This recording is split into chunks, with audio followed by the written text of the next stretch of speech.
What's up, guys? I am here at the Hawaii Cannabis Expo with my dear friend and former colleague, Mr. Danny Danko. How you doing, Danny? I'm great. This is wonderful. Aloha.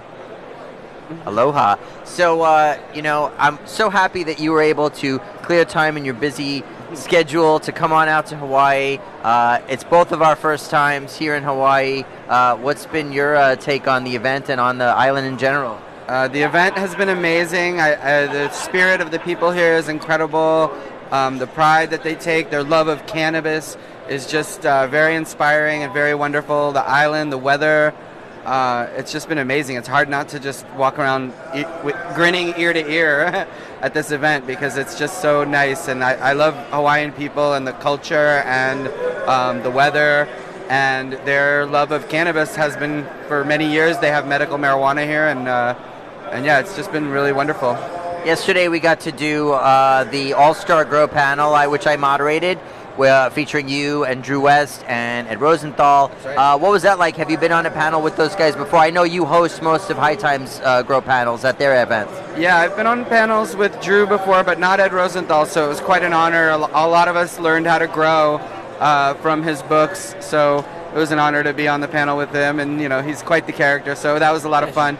And hopefully people who attended learned some tips and some tricks to producing medicinal quality or connoisseur quality cannabis, because that's, to me, the most important thing, is just increase the quality and decrease the swagginess.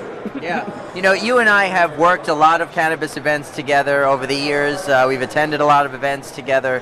And I think you'll agree with me, and correct me if I'm wrong, but, a lot of the events, some of the bigger ones, the more well-known ones, they're fun and all, but they can be a bit overwhelming. I don't know about you, but I've always found that the ones that are a little bit smaller and in a more remote place end up being more fun and more, just people have a better response because they're so excited and so happy. They're not jaded like a big event like Denver or LA. You're dealing with a lot of people that are surrounded by it all the time and they're used to it. But a place like this, or a place like when we went to Michigan, people really are stoked. Do you find the same thing? Absolutely. And we're a grassroots movement. It's a community that comes from the underground. So it's difficult for some people to come out and socialize with people they don't know, because for so long the stigma has been on us as cannabis users.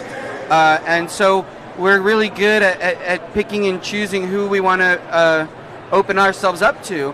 And so these grassroots type of events are just so amazing, because you can just see people's, the scales falling from their eyes as they realize how many of us are out there as cannabis consumers, and for so long being treated like criminals, and now we're being treated like customers and like the people who we are, which is we run the gamut from every race, every age, every religion, ethnicity, people that use cannabis, and we've been underground for so long. So yeah, it's just beautiful to see these communities opening up and accepting, the cannabis users and removing that stigma that's been on us for so long.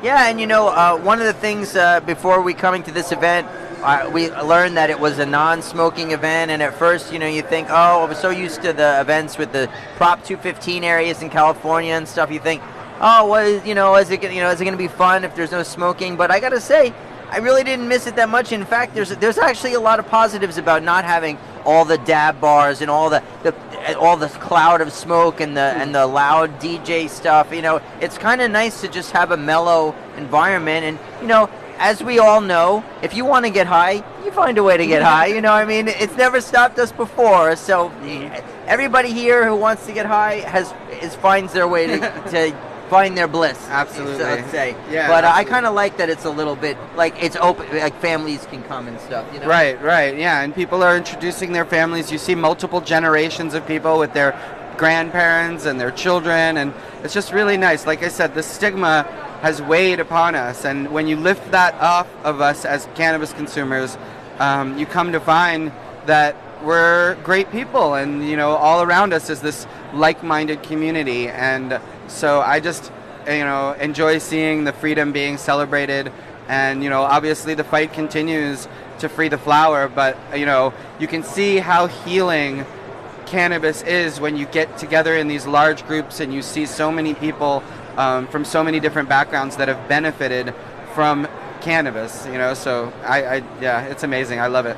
Cool, Dan. Well, thanks for taking time to talk to us, and I'm sure I'll be seeing you around at one of the cannabis events in the near future, and if not, definitely next year here at Hawaii Cannabis Expo. Yeah, mahalo to everyone for having me here, and I hope I can make it back sometime soon, because it was on my nugget list of things that I wanted to get, scratched off in my life, and it's been life affirming and life changing to come to these beautiful islands and to meet these beautiful people and share cannabis with them. It's just it fills me with joy and pleasure to do that, so it's awesome. Right on, man. Well, from the Brooklyn Buds to all of you, aloha. Yeah.